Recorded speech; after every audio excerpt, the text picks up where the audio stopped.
بسم الله الرحمن الرحيم. لقد جاءكم رسول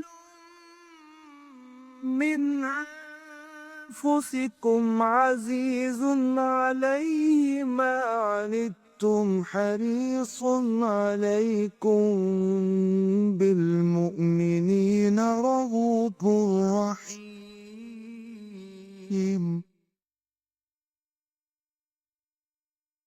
نحمده ونصلي على رسوله الكريم أما بعد فقد قال الله تبارك وتعالى كما ورد في آخر سورة البقرة أعوذ بالله من الشيطان الرجيم بسم الله الرحمن الرحيم لا يكلف الله نفسا إلا وسعها لها ما كسبت وعليها ما اكتسبت ربنا لا تؤاخذنا إن نسينا أو أخطأنا ربنا ولا تحمل علينا إصرا كما حملته على الذين من قبلنا ربنا ولا تحملنا ما لا طاقة لنا به واعف عنا واغفر لنا وارحمنا أنت مولانا فانصرنا على القوم الكافرين آمين. وقال عز وجل كما ورد في سورة النحل من كفر بالله من بعد إيمانه إلا من أكره وقلبه مطمئن بالإيمان ولكن من شرح بالكفر صدرا فعليه غضب من الله ولهم عذاب عظيم. وقال عز وجل كما ورد في سورة الرعد وما الحياة الدنيا في الآخرة إلا متاع. وقال جل وعلا كما ورد في سورة العنكبوت وما هذه الحياة الدنيا إلا لهو ولعب وإن الدار الآخرة لهي الحيوان لو كانوا يعلمون. صدق الله العظيم. وعن ابن عباس رضی اللہ عنہما ان رسول اللہ صلی اللہ علیہ وسلم قال ان اللہ تجاوز لی عن امتی الخطا والنسیان وما استکرہوا علیہ حدیث حسن رواه ابن ماجہ والبیہقی وغیرہما. وعن ابن عمر رضی اللہ عنہما قال اخذ رسول اللہ صلی اللہ علیہ وسلم بمنکبی فقال کن فی الدنیا کانک غریب او عابر سبیل. وکان ابن عمر رضی اللہ عنہما یقول اذا امسیت فلا تنتظر الصباح واذا اصبحت فلا تنتظر المساء وخذ من صحتک لمرضک ومن حیاتک لموتک. رواہ الامام البخاری رحمہ اللہ. رب اشرح لی صدری ویسر لی امری واحلل عقدۃ من لسانی یفقہوا قولی. اللہم ربنا الہمنا رشدنا واعذنا من شرور انفسنا اللہم ارنا الحق حقا وارزقنا اتباعہ وارنا الباطل باطلا وارزقنا اجتنابہ آمین یا رب العالمین. اللہ کے فضل و کرم سے ہم 40 نووی کے اختتام تک پہنچ گئے. 39ویں اور 40ویں حدیثیں میں نے آپ کو سنائی ہیں. یہ اگرچہ چھوٹی ہیں اپنے حجم کے اعتبار سے، اگرچہ معنی کے اعتبار سے تو کوزے میں دریا بند ہے، لیکن چونکہ اپنے حجم کے اعتبار سے چھوٹی ہیں تو گمان یہ ہے واللہ عالم کہ ہم آج ایک نشست میں ان دونوں کو پڑھ لیں گے.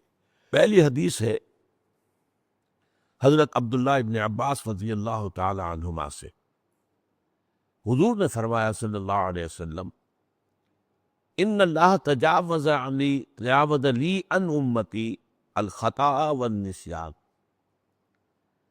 اللہ تعالیٰ نے میری خاطر میری امت سے خطا اور نسیان، بھول چوک، اس سے مواخذہ اٹھا لیا. بھول چوک پر کوئی مواخذہ نہیں، کوئی محاسبہ نہیں، کوئی سزا نہیں۔ اور وَمَسْتَكْرِهُ عَلَيْهِ، اور جس پر انہیں مجبور کر دیا گیا، ایک مجبوری کی حالت میں، اضطرار کی حالت میں اگر کوئی غلط کام ہو جائے تو اس کو بھی اللہ معاف کر دے گا، اس پر کوئی مواخذہ نہیں ہوگا، کوئی محاسبہ نہیں۔ اس کے ضمن میں نے جو آیت پڑھی تھی، بڑی عظیم آیات میں سے قرآن مجید کے، سورہ بقرہ کی آخری آیت۔ اس آیت میں پہلے تو ایک بہت بڑی خوشخبری ہے، اور یہ قرآن مجید میں کئی دفعہ آیا ہے یہ مضمون، لا یکلف اللہ نفسا الا وسعہا، اللہ تعالیٰ ذمہ دار نہیں ٹھہرائے گا کسی بھی جان کو مگر اس کی وسعت کے مطابق۔ یعنی اللہ تعالیٰ کے ہاں سب کا حساب برابر نہیں ہوگا، حساب ہوگا اس صلاحیت، اس قدرت، اس طاقت کے حساب سے جو اللہ نے اسے دی ہے۔ اگر کسی کی وسعت کم ہے محاسبہ بھی ہلکا ہو، اگر وسعت زیادہ ہے، صلاحیت زیادہ ہے، ذہانت زیادہ ہے، جسمانی قدرت زیادہ ہے، قوت زیادہ ہے، تو اتنا حساب ہوگی۔ یہ بہت بڑی خوشخبری ہے۔ یعنی وہ جو دنیا کا قانون ہوتا ہے وہ یہ نہیں دیکھتا، اس نے چوری کی ہے سزا ملے گی، اب کس حال میں چوری کی ہے، کیا کیا ہے، کیا مجبوری تھی، دنیا کا قانون نہیں دیکھ سکتا اس میں۔ اللہ کا معاملہ یہ نہیں، ہر شخص کو جو بھی اس کے اندر وسعت ہے اور وہ اللہ جانتا ہے۔ کسی شخص میں صرف 20 سیر بوجھ اٹھانے کی اللہ نے قوت رکھی تھی، اس نے 15 سیر بھی اٹھا لیا تو اللہ کامیاب قرار دے دے گا، اور جس میں منبر کی صلاحیت رکھی تھی اس نے 20 سیر بھی اٹھا لیا تو ناکام ہو گیا۔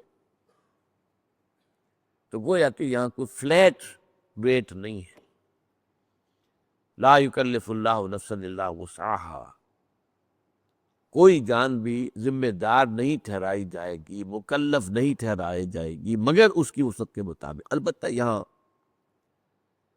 ایک شیطانی وسوسہ آتا ہے،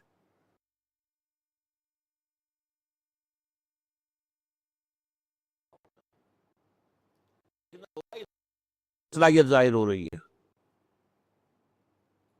اگر صلاحیت نہیں ہے تو دنیا میں بھی کامیابی نہیں ہونی چاہیے، دنیا میں تو آپ آگے سے آگے جا رہے ہیں، اور دین کے لیے یہ کہہ دیں میرے اندر صلاحیت نہیں، یہ دھوکہ ہے۔ تو اللہ جانتا ہے کس میں کتنی صلاحیت رکھی، اس کے حساب سے ہوگا معاملہ، اپنی امکانی حد تک آدمی کر گزرے بس۔ اللہ تعالیٰ کے اللہ کو معلوم ہے حساب کتنا ہے، کتنا لینا ہے، کیا ہم نے دیا تھا، کتنی قوت، کتنی ذہانت، کتنی صلاحیت یہ ہم نے دی تھی۔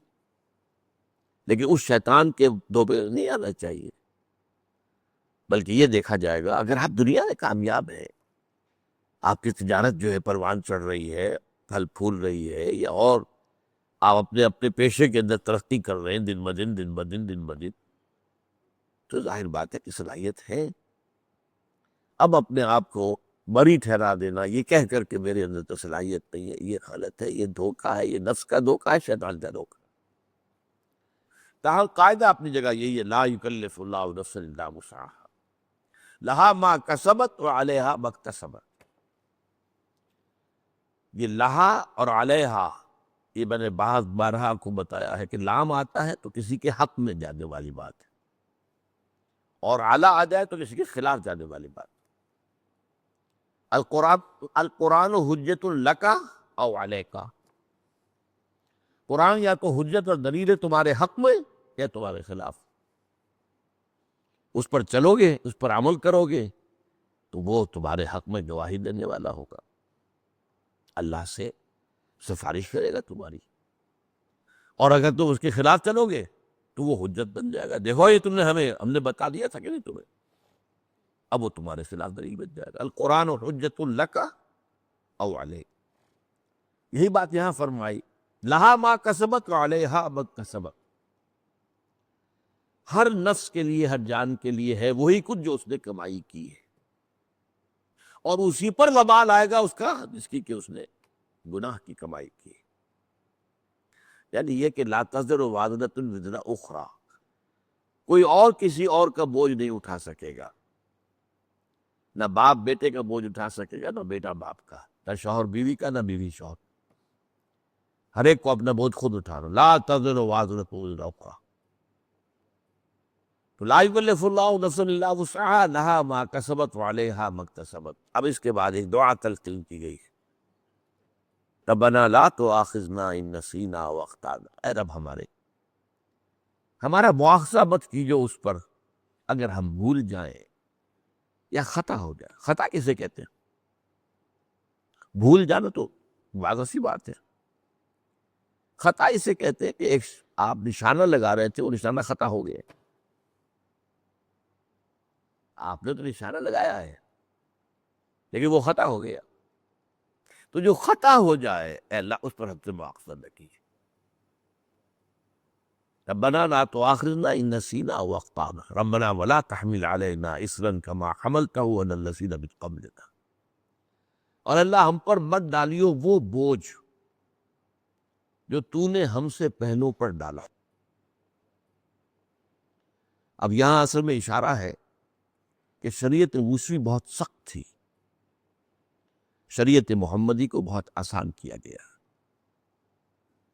شریعت موسوی میں ہمیں معلوم ہے روزہ رات کو سوئے تو شروع، کوئی سیری ویری نہیں، اب روزہ شروع ہو گیا، اب اگلی غروب تک روزہ چلے گا۔ ہمارے لیے یہ ہے کہ سیری ہے، طلوع فجر سے پہلے پہلے کھاؤ پیو، آسانی کا تھی۔ ان کے لیے سختی تھی، یوم سبت مطلقاً حرام، کوئی کام نہیں کر سکتے دنیا کا پورے دن، جمعے کی رات سے شروع ہو کر اور پھر ہفتے کے غروب تک 24 گھنٹے کا سبت ہوتا ان کا۔ اور جو لوگ یہودی آج بھی جو پریکٹسنگ یہودی ہے وہ اس پر عمل کرتے ہیں، اپنے ٹیلی فون بھی ڈسکنیکٹ کر دیتے ہیں، کچھ نہ ٹیلی فون سنیں گے نہ ٹیلی فون کریں گے، کوئی کا دنیا میں کوئی کا، بس عبادت کرو، تورات پڑھو، وہ جو بھی اور کوئی ان کے ہاں عبادت کا طریقہ ہے، نوافل ادا کرو، بس یہ کوئی کھا پی لیا کرے۔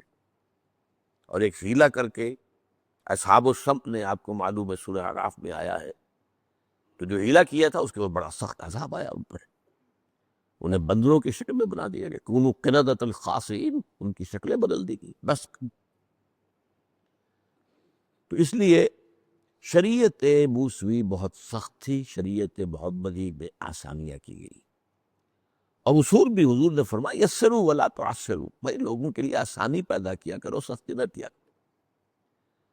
عام طور پر ہمارے ہاں رویہ کیا ہے، آپ کو تو سخت سے سخت بات کا فتویٰ دیں گے، اور خود انہیں معلوم ہے کتاب الحیل کس طرح ہیلے سے بچا جا سکتا ہے، خود ہیلوں پر عمل کرے، یہ عام ہے۔ ہونا یہ چاہیے کہ آپ اپنے لیے زیادہ سے زیادہ سختی کر لیں، دوسروں کے لیے آسانی، جو بھی شریعت کے اندر وہ گنجائش نکل سکتی ہے وہ نکال کر دکھائے۔ یرید اللہ بکم الیسر ولا یرید بکم العسر، اللہ تو تمہارے ساتھ آسانی چاہتا، سختی نہیں چاہتا۔ یہ بھی روزے کے حکم کے سلسلے کا یہ الفاظ آئے ہیں سورہ بقرہ کے۔ تو اب یہاں دو لفظ قابل غور ہے، اسر کہتے ہیں اصل میں اس بوجھ کو جس کو اٹھا کر چلنا دوبھر ہو جائے، اور حمل کہتے ہیں اس کو کہ جس کو لے کر چلا جا سکے۔ حمل بوجھ، وہ بھی حمل ہے، حمال یہ جو پلے دار کہلاتے ہیں حمال ہے، بوجھ اٹھا کر چل رہے ہیں، بوجھ اتنا ہو کہ ان کی طاقت سے باہر تو وہ اسر ہے۔ وَيَضَعُ عَنْهُمْ إِسْرَهُمْ وَالْأَغْلَالَ الَّتِي كَانَتْ عَلَيْهِمْ، حضور کی شان جو آئی ہے سورہ اعراف میں وہ یہ بھی ہے کہ وہ جو ان کے اوپر اسر لاد دیے گئے ہوں گے ان سے انہیں نجات دے گا، اور جو توق ان کے گلے میں ڈال دیے گئے ہوں ان سے بھی نجات دے گا۔ یہود کا معاملہ کیا تھا، ایک تو اصلاً بھی شریعت سختی اور سختی پر سختی اور سختی پر سختی، تو لوگوں پر وہ بوجھ ناقابل برداشت ہو گیا، شریعت محمد نے آ کر وہ بوجھ کو اتارے۔ نرمی پیدا. تو ربنا لا تؤاخذنا ان نسینا او اخطانا ربنا ولا تحمل علینا اصرا کما حملته علی الذین من قبلنا. ایسا اصر ہم پر نہ ڈالی.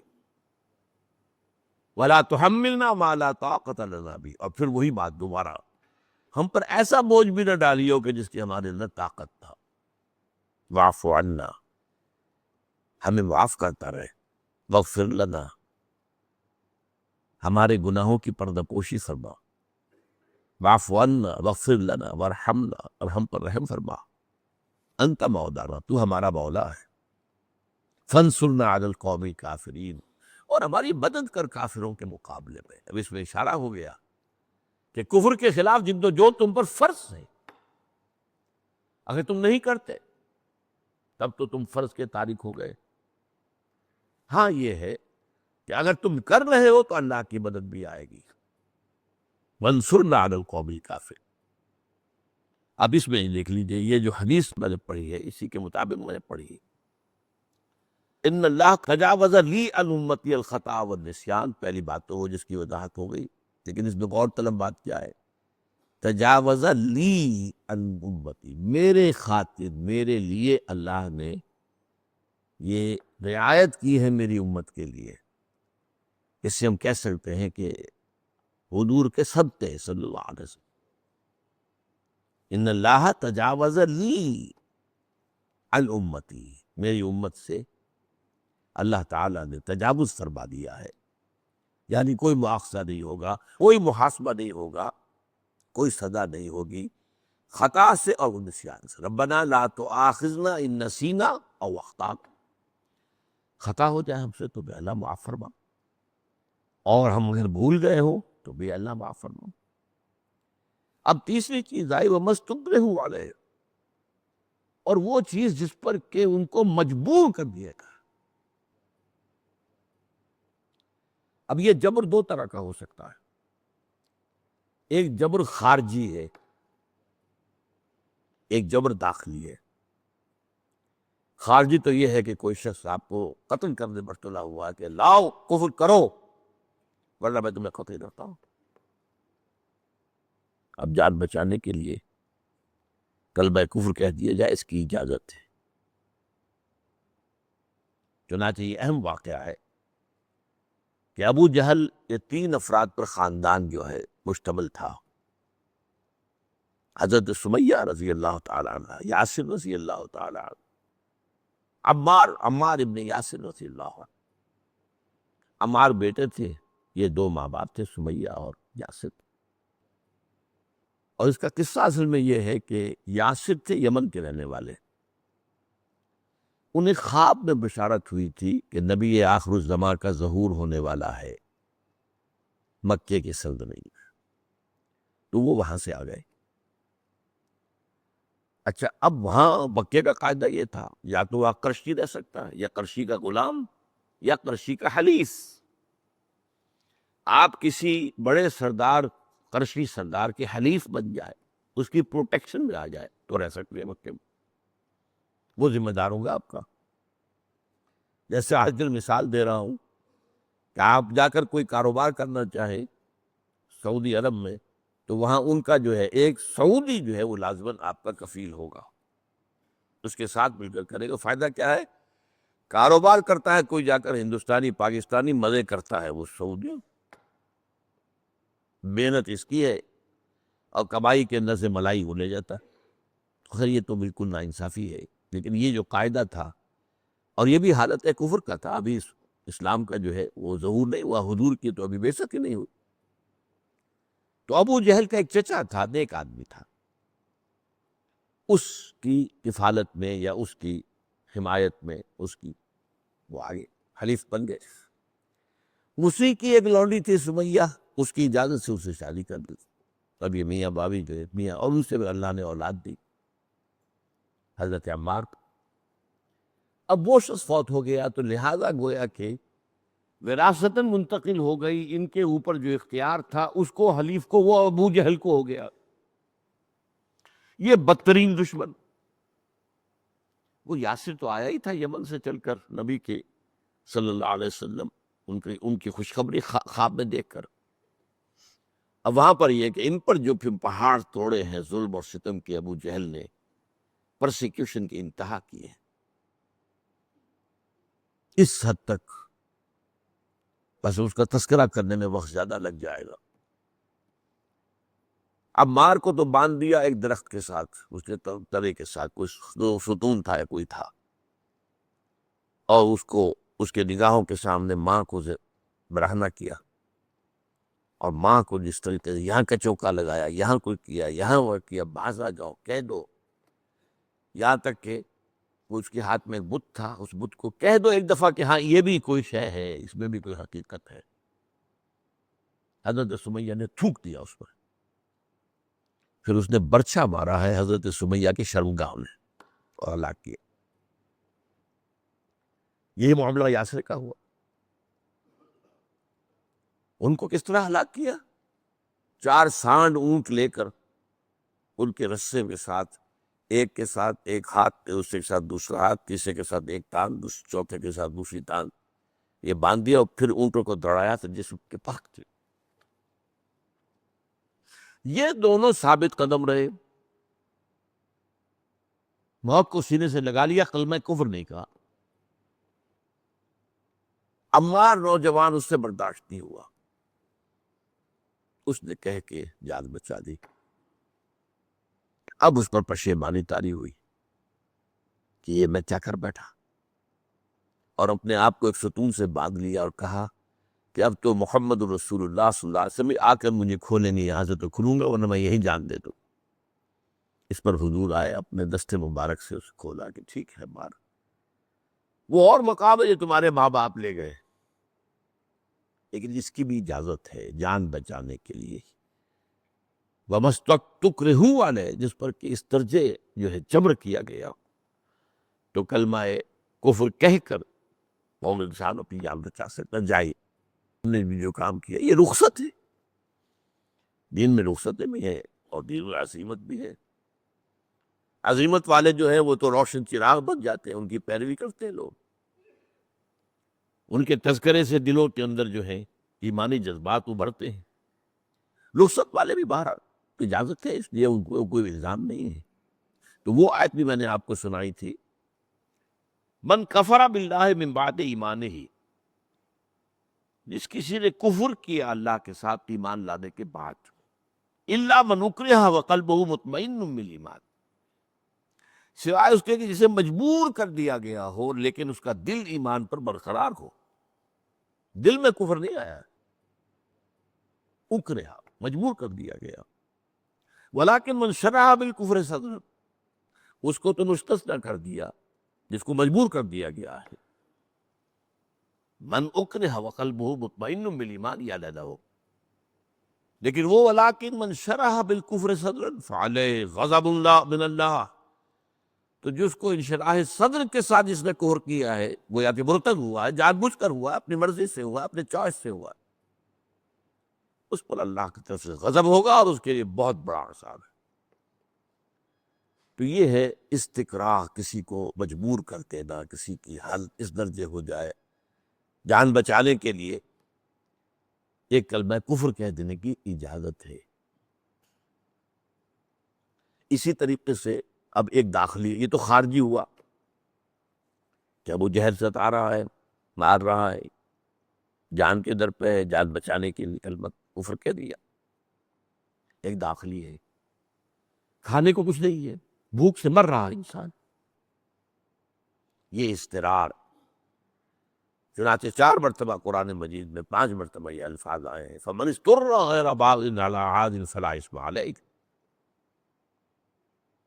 یہ چیزیں حرام ہے، سور حرام ہے، خون حرام ہے، اور جو بھی غیر اللہ کے نام پر جس کو ذبح کیا گیا وہ حرام ہے۔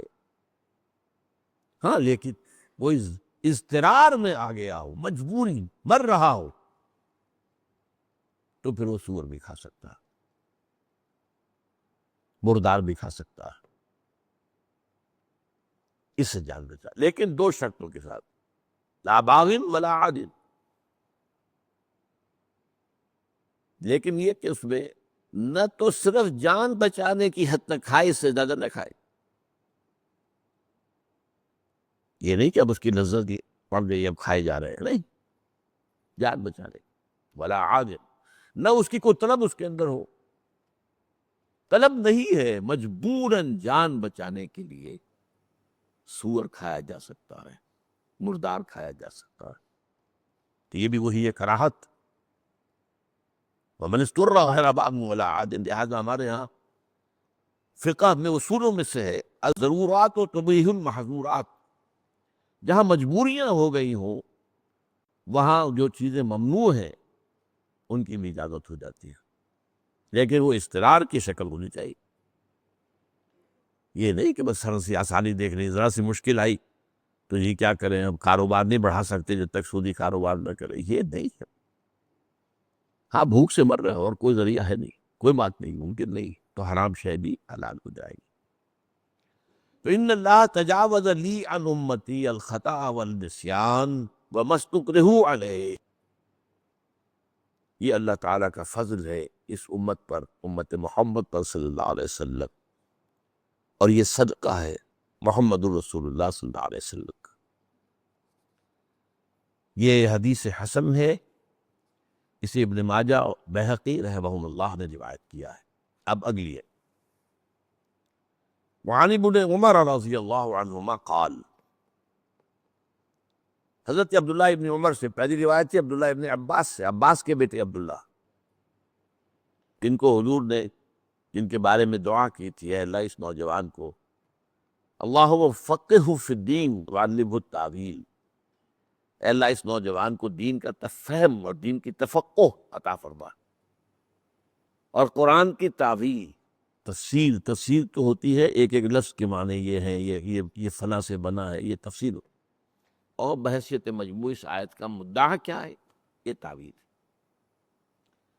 تو اللہم فقہہ فی الدین وعلمہ التاویل، اے اللہ اس نوجوان کو اپنے دین کا تفقہ عطا کر دے، فہم، اور خاص طور پر قرآن مجید کے معانی اور مطالب کے لیے سینہ کھول دے گا. اب یہ دوسرے عبداللہ ہیں، چار عبادلہ مشہور ہیں صحابہ میں سے، اور چاروں نوجوان، عبداللہ ابن عمر، عبداللہ ابن زبیر، عبداللہ ابن عباس اور عبداللہ ابن عمرو بن العاص رضی اللہ تعالی عنہم اجمعین. یہ عمر کے بیٹے ہیں عبداللہ، وہ عباس کے بیٹے عبداللہ. تو ابن عمر کیا کہتے ہیں؟ ابن عمر میں بہت زیادہ جو ہے حضور کے اتباع کا جذبہ بے پناہ.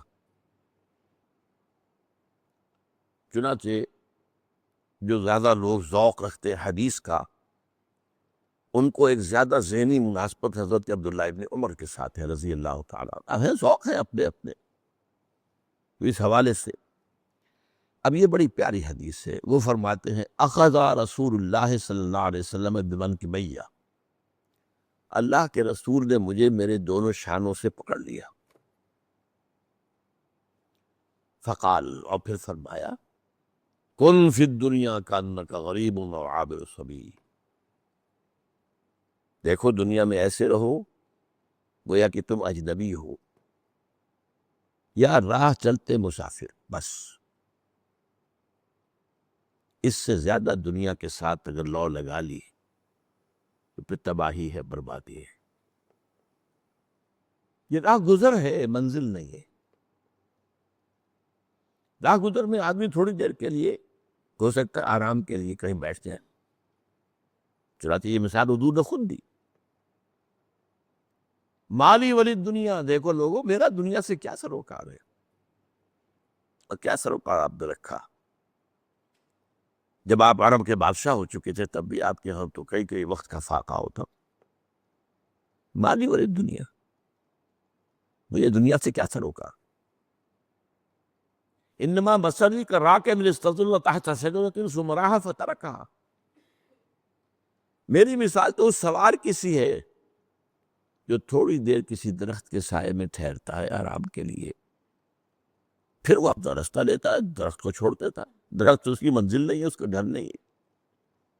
یہ تو عارضی سا اس کا قیام تھا. انما مثلی کراکب، اس سوار کی طرح میری مثال ہے.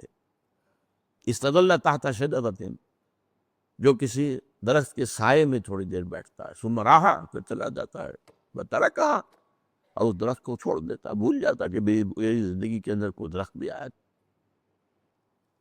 اس حد تک دنیا کے اندر دلچسپی اجازت ہے، اس سے زیادہ ہے تو پھر تم دھوکے میں پڑ گئے۔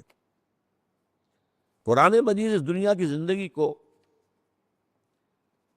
کہیں کہتا ہے متاع الغرور، کہ دھوکے کا سامان ہو، دھوکے کی ٹٹی ہے۔ وہ بڑی پیاری نظم بھی اقبال کی ہے، خودی کا سر نہاں لا الہ الا اللہ، اسی میں یہ بھی مصرع ہے، کیا ہے تو نے متاع غرور کا سودا۔ دیکھو تم اس متاع غرور کے لیے بھاگ پڑتا، دھوکے کا سامان ہے۔ کیوں؟ تمہیں یہ آخرت سے غافل کر دیتا ہے۔ ہاں، دنیا آخرت سے غافل نہ کر پائے تو دنیا میں کوئی برائی نہیں، یہ بھی حدیث ہے کہ در حقیقت الدنیا مزرعۃ الآخرہ، دنیا کھیتی ہے آخرت کی، یہاں بو گے تو وہاں کاٹو گے نا۔ تو ترک دنیا نہیں ہے اسلام میں، یہ رہبانیت والی اور ترک دنیا یہ اسلام میں نہیں ہے۔ دنیا کو چھوڑنا کیوں ہے؟ دنیا پر اللہ کے دین کو غالب کرنا ہے، چھوڑنا کیوں مانی دارو؟ تو فرمایا الدنیا مزرعۃ الآخرہ، ہاں اسے سمجھو کہ یہ کھیتی میں یہاں کاشت کر رہا ہوں، اس کا اجر مجھے وہاں ملے گا۔ جس کا یہ ہو جائے نقطہ نظر تو دنیا کو بری شے نہیں۔ سورہ عنکبوت کے آخر میں فرمایا ما هذه الحیات الدنیا الا لہو و لعب، کہیں قرآن کہتا ہے متاع قلیل، کہیں کہتا ہے متاع الغرور، دھوکے کا سامان، بہت تھوڑا سامان۔ سورہ رعد میں فرمایا وما الحیات الدنیا فی الآخرۃ الا متاع، آخرت کے مقابلے میں دنیا تو بس تھوڑا سا برتنے کا سامان ہے، زندگی کے تسلسل کو باقی رکھنے کے لیے بس۔ اور سورہ عنکبوت کی آیت جو ہے وہ اس معاملے میں میرے نزدیک سر سے اوپر ہے۔ وما هذه الحیات الدنیا الا لہو و لعب، اور نہیں ہے یہ دنیا کی زندگی مگر لہو اور لعب، کھیل اور کچھ حظ نفس، لہو جسے کہتے ہیں، لعب ہے کھیل، اور لحظ کے اندر کچھ نہ کچھ سینشول گریٹیفیکیشن آ جاتی ہے۔ ایک بچہ کھیل رہا ہے، اس کے کھیل کے اندر کوئی اس کی نفسانیت، کوئی شہوت، اس کا کوئی دخل نہیں ہے۔ اس سے ذرا اوپر ہو کر پھر وہاں شہوانیت کا اور وہ سبھی پیدا ہو، وہ لہو ہے، لہو و لعب۔ تو یہ دنیا کی زندگی تو سوائے لہو اور لعب کے اور کچھ نہیں۔ وَإِنَّ دَارَ الْآخِرَةَ لَهِيَ الْحَيَوَانُ، اصل زندگی آخرت کی زندگی ہے، لَوْ كَانُوا يَعْلَمُونَ، کاش کہ انہیں معلوم ہوتا ہے۔ لیکن یہ کہ تم تو در حقیقت بل تؤثرون الحیات الدنیا والآخرۃ خیر وابقیٰ، تم تو دنیا کی زندگی کو ترجیح دیتے ہو۔ یعنی اصل مسئلہ کیا ہے؟ ایک شخص ٹھیک ہے، مذہبی کام بھی کر رہا ہے، نماز روزہ بھی ہے، سوال یہ کہ اس کی زندگی کیا ثبوت دے رہی ہے؟ آخرت کو ترجیح دے رہا ہے یا دنیا کو؟ بہتر بیشتر صلاحیت دنیا کے لیے یا آخرت کے لیے؟ اگر یہ بیلنس جو ہے آخرت کے حق میں ہے تو تہنیت ہے، مبارکباد ہے، اور اگر دنیا کے حق بل تؤثرون الحیات الدنیا، ایثار کہتے کسی چیز کو دوسری پر ترجیح دینا، جو ہم اردو میں بولتے ہیں ایثار کرو، ایثار یعنی اپنے مفاد پر دوسروں کے مفاد کو مقدم رکھو، ایثار کے معنی ترجیح۔ تو فرمایا بل تؤثرون الحیات الدنیا والآخرۃ خیر وابقیٰ، تمہارا اصل روگ کیا ہے، تمہاری اصل بیماری کیا ہے؟ تم دنیا کی زندگی کو ترجیح دیتے ہو، حالانکہ آخرت باقی رہنے والی بھی اور بہتر بھی ہے، بہت بہتر ہے۔ تو یہ متاع جو ہے، دنیا کا متاع کا معاملہ، بس اس سے اتنا ربط۔ ایک بڑی پیاری حدیث، قول حدیث نہیں، بعض جو لوگوں نے اس کی مثال ایک دی ہے بزرگوں نے، یہ دنیا اور تمہارا معاملہ ایک کشتی کا سا ہے. کشتی سمندر میں ہے، کوئی حرج نہیں. پانی کشتی میں آ گیا تو تباہی ہے. تمہارے دل میں دنیا نہیں آنی چاہیے. دنیا میں رہو، برتو. ابھی جیسا کہ میں نے کہا اب دنیا مزرعۃ الآخرہ، دنیا تو آخرت کی کھیتی ہے. اب جو ترکے دنیا کر کے بیٹھ جائے وہ تو کاشت کر ہی نہیں رہے. وہاں کیا کون سی فصل کاٹیں گے؟ دنیا میں رہو. بازار سے گزرا ہوں، خریدار نہیں. کن فی الدنیا کانک غریب. اب یہ غریب کا لفظ بھی بڑا عجیب لفظ ہے. غریب کسے کہتے ہیں؟ اجنبی. ایک شخص عین مجمع کے اندر رہتے ہوئے غریب ہو سکتا ہے، اسے کوئی پہچانتا ہی نہ ہو، نہ وہ کسی کو جانتا ہو. کیا کرے؟ غریب ہے مجمع میں. اب یہ بھی ہوتا ہے ایک بندہ مومن ایک ایسے ماحول میں رہ رہا ہے کہ اس کے دل کو جو لگن لگی ہوئی ہے کسی کے دل میں ہے ہی نہیں. سب دنیا کے پیچھے بھاگ رہا ہے. تو یہ اس ماحول میں اجنبی ہو جائے. اور یہی بڑی عظیم حدیث جو ہے، بدا الاسلام غریبا وسیعود کما بدا فطوبی للغرباء. اسلام کا آغاز جب ہوا تو اسلام اجنبی تھا، غریب تھا. یہ کیا بات کہہ رہے ہیں محمد صلی اللہ علیہ وسلم؟ وہ پہچانتا تھا. وہ اسلام لے آیا تو کہتے تھے مت ماری گئی. انؤمن کما آمن السفہاء. وہ منافق نہیں کہتے تھے مدینے کے کہ کیا ہم اس طور سے ایمان لائے جیسے ان بیوقوفوں نے ایمان جیسے قبول کیا. یہ تو ایمان لانے کے بعد انہیں کسی چیز کی فکر ہی نہیں، نہ دانے کی، نہ بائیں کی، نہ آگے کی، نہ بھی. اللہ، اللہ کا رسول، اس کا حکم، اس کی راہ میں جہاد. یہ سوچتے ہی نہیں. گھر میں بیٹیاں بھی بیٹھی ان کے ہاتھ پیلے کر رہے ہیں، کچھ پیسہ جمع کریں. تو بے وقوف ہے، سفہاء ہیں. آج جنہیں آپ کہتے ہیں فینیٹکس، یہ لفظ سفہاء ہے. اور یہ بڑے فینیٹک ہے. یہ تو بہت شدت پسند ہے، یہ تو انتہا پسند ہے. یہ سارے الفاظ اصل میں اسی لفظ کی شرح ہے. انؤمن کما آمن السفہاء واذا قیل لهم آمنوا کما آمن الناس. جب ان سے کہا جاتا ہے بھلے لوگوں اس طرح ایمان لاؤ جیسے دوسرے لوگ ایمان لائے. ابو بکر ایمان لائے، عمر ایمان لائے ہیں، علی ایمان لائے ہیں، عثمان ایمان لائے ہیں، حمزہ ایمان لائے ہیں. تو بھی انہی کے نقش قدم پر چل. قالوا انؤمن کما آمن السفہاء. تو حضور نے فرمایا کہ بدا الاسلام غریباً. اسلام کا آغاز جو ہوا، ابتدا ہوئی تو اس حالت میں کہ وہ اجنبی تھا. وَسَيَعُودُ كَمَا بَدَا. یہ ایک بہت بڑی حقیقت ہے، سمجھ لیجئے.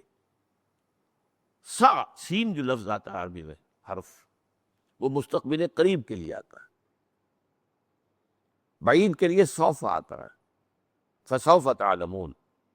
تمہیں معلوم ہو جائے گا. ابھی تمہارے آنکھوں پہ پردے پڑے ہوئے ہیں. فَسَوْفَ تَعْلَمُونَ. ایک وقت آئے گا کہ وہ تمہاری آنکھوں کے پردے اٹھ جائیں گے، حقیقت تمہارے سامنے منکشف ہو جائے. وہ سوفا ہے. ابھی مہلت ہے، کچھ ابھی وقت ہے، ابھی وقت کے ظہور میں ابھی کچھ وقت لگے گا. لیکن سین جب آتا ہے سَيَعُودُ كَمَا، ان قریب یہ اسلام دوبارہ اجنبی ہو جائے گا ایسے ہی جیسے کہ پہلے تھا. یہ بڑی عظیم تاریخی حقیقت ہے. خلافت راشدہ کے خاتمے کے بعد اسلام نے گرنا شروع کیا اور آج تک گرتا جا رہا ہے. اگرچہ عربوں کو تو بڑی عظمت حاصل ہوئی. بنو امیہ کی سلطنت، بنو عباس کی سلطنت، اس وقت کی دنیا میں سب سے بڑی سلطنت بنو عباس کی. اسلام غریب ہو چکا. اب تو جس کی لاٹھی اس کی بھینس، جس کے پاس طاقت ہے اس کی حکومت ہوگی. امرہم شورا بینہم ختم ہوا بہت. تو سیعود ان قریب اسلام جو ہے پھر اجنبی ہو جائے. فطوبی للغرباء. تو مبارکباد اور تہنیت ان کے لیے ہے جو خود غریب ہو جائیں. اسلام غریب ہو جائے تو اس کے ساتھ اس کے دامن سے چمٹے رہے، چاہے دنیا کہے "اے، اگلے وقت ہو گیا یہ لوگ انہیں کچھ نہ کہو، یہ تو ان کی کوئی حیثیت نہیں". وہ فکر کس سے آپ پر، یہ اس دور میں پردے کی بات کرتا ہے، اس کا دماغ خراب ہوا ہے. تاکہ آپ کو لوگ جو ہے اس اعتبار سے اگر آپ سے نفرت بھی رکھے. مجھے یہ خطاب ملا تھا the most hated person among the educated ladies of Pakistan. Pakistan کی پڑھی لکھی خواتین میں سب سے زیادہ قابل نفرت شخص یہ ہے.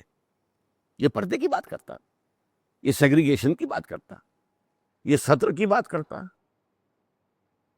تم اجنبی ہو جائے ٹھیک ہے، ہمیں اجنبی رہنے ہی کے اندر عافیت نظر آتی.